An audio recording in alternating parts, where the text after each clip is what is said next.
Akhil Bharatiya Congress committee की महासचिव और लोकसभा सांसद कुमारी शैलजा ने नेशनल हेराल्ड मामले को लेकर केंद्र सरकार पर गंभीर आरोप लगाए हैं। उन्होंने कहा कि यह केस देश को गुमराह करने और असली मुद्दों से ध्यान भटकाने की भाजपा की साजिश है। शैलजा ने कहा कि कांग्रेस नेता सोनिया गांधी और राहुल गांधी के खिलाफ ईडी द्वारा दायर चार्जशीट में कोई ठोस आधार नहीं है। जब कोई धन का लेन देन ही नहीं हुआ तो मनी लॉन्ड्रिंग का सवाल ही नहीं उठता। उन्होंने इसे राजनीतिक प्रतिशोध बताते हुए कहा कि मोदी सरकार ने विपक्ष को डराने और बदनाम करने के लिए ईडी को चुनाव विभाग बना दिया है। और युवा साथी विपिन वानखेड़े जी, रवि सक्सेना जी, अन्य सभी हमारे सम्मानित साथीगण, मीडिया के मेरे सम्मानित साथियों,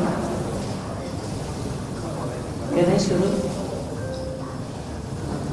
मीडिया के मेरे सम्मानित साथियों, आज हम आपके बीच में आए हैं कुछ तथ्य लेकर, कुछ बातें जो कि मीडिया में एक भ्रम फैलाया जा रहा है भारतीय जनता पार्टी के द्वारा, सरकार के द्वारा, भाजपा के नेताओं द्वारा। उसके बारे में आपके सामने हम कुछ बातें रखना चाहते हैं, कुछ तथ्य रखना चाहते हैं। भ्रम फैलाना बहुत आसान है और ये भाजपा का एक मार्का है। भाजपा आरएसएस का मार्का है कि एक बात को बोलते रहो और कितना भी गलत बोलेंगे लोग उसको आखिरकार सच मानने लग जाएंगे। ये इनकी आदत है। कुछ बातें ऐसी हैं जिन पर ये लगातार लगे हुए हैं, सालों से लगे हुए हैं, निचोड़ कुछ निकल नहीं रहा, लेकिन हमेशा इनका एक प्रयास रहता है कि लोगों का ध्यान असली मुद्दों से बांटें। असली मुद्दे जो हैं लोगों को, आम नागरिक की ज़िंदगी को जो छूते हैं और सरकार की कमज़ोरी साफ नज़र आती है, चाहे बेरोजगारी की बात हो, अर्थव्यवस्था की बात हो, इन सब बातों से ध्यान हटाएं। जिस प्रकार से दूसरे देशों की स्थिति हमारे सामने आ रही है, चाहे चीन है, बांग्लादेश है, वो असलियत सामने ना आए और हम ध्यान बांटते रहेंगे। भाजपा की सोच रही है। मैं कुछ बातें आपके सामने रखना चाहूँगी। आज के दिन जो सबसे बड़ा ज्वलंत मुद्दा भाजपा पब्लिक डोमेन में लेकर आई है और लोगों के सामने रखना चाहती है, वो है नेशनल हेराल्ड का मामला। नेशनल हेराल्ड मामला देश के सामने मौजूद ज्वलंत मुद्दों से जनता का ध्यान भटकाने और देश को गुमराह करने के लिए भाजपा की साजिश, जो कि सरासर एक राजनीतिक प्रतिशोध। कांग्रेस संसदीय दल की अध्यक्ष श्रीमती सोनिया गांधी जी और विपक्ष के नेता श्री राहुल गांधी जी के खिलाफ ईडी द्वारा दायर आरोप पत्र कुछ नहीं बल्कि एक गैर मौजूद मामले के जरिए जनता का ध्यान बेरोजगारी, गिरती जीडीपी और सामाजिक अशांति से भटकाने, जनता को भ्रमित करने और बरगलाने के लिए गढ़ा गया एक सरासर झूठ है। आर्थिक संकट, लोगों के मुद्दों और विदेश नीति से जुड़ी चुनौतियों, अमेरिका, चीन और बांग्लादेश से ध्यान भटकाने के लिए उन्हें जानबूझकर निशाना बनाया जा रहा है। यह कानूनी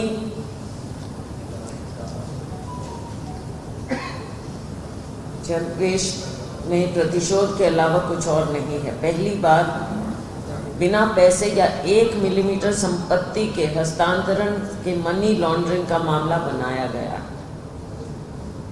अपराध की आय बता दें कहाँ है। कानून का कोई उल्लंघन नहीं हुआ है।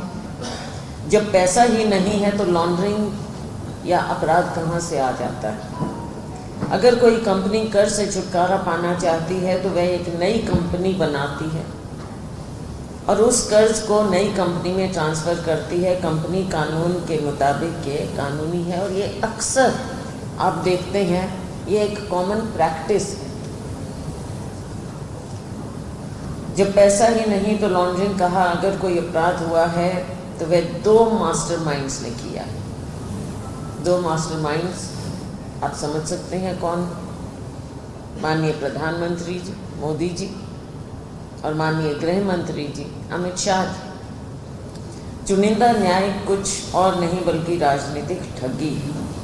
ईडी को जवाब देना चाहिए कि एजेंसी ने एनडीए के किसी सहयोगी या भाजपा के नेता को क्यों नहीं आज तक छुआ है।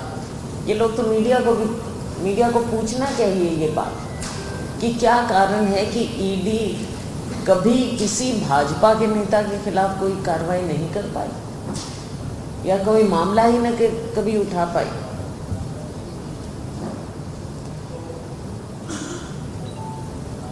सरकार ने ईडी को अपना चुनाव विभाग बना लिया है और बदले की भावना से इसका बार बार दुरुपयोग कर रही है। ईडी के मामलों में सजा केवल 1%, केवल 1%। और जो मामले दर्ज किए जाते हैं, जो ईडी मामले उठा रही है, 98%, 98% ये जो सत्ता पक्ष है उनके राजनीतिक विरोधियों के खिलाफ ईडी के केस 98%। ये बदले की राजनीति, धमकी, उत्पीड़न और भय फैलाने की एक राजनीति है जो आपराधिक मानसिकता वाले 2 लोगों के इशारों पर की जा रही है। वे हमें कितना भी चुप करने की कोशिश करें, हम चुप नहीं होंगे। जो दूसरों को डराने की कोशिश करते हैं, ये साफ जाहिर है कि वो खुद कहीं ना कहीं कमज़ोर हैं और डरते हैं। मेक इन इंडिया विफल हो चुका है, इसलिए अब वे फेक इन इंडिया की कोशिश कर रहे हैं। अपनी घोर विफलताओं को छिपाने के लिए ये झूठी कहानी मढ़ी जा रही है। ये एक राजनीतिक साजिश है और कांग्रेस पार्टी इसका डट कर सामना करेगी। नेशनल हेरल्ड के बारे में कुछ तथ्य आपके सामने मैं ज़रूर रखना चाहूँगी। पार्टी में आप जानते हैं कि पिछले पूरे साल से हमारा संविधान बचाओ अभियान चल रहा है, तो उसी के तहत हम 25 से 30 अप्रैल के बीच में हम एक राज्य स्तरीय रैली करेंगे हर राज्य में। उसके बाद 3 से 10 मई के बीच में हम हर ज़िले में रैली करेंगे। उसके पश्चात 11 से 17 मई के बीच में हम हर विधानसभा क्षेत्र में रैली करेंगे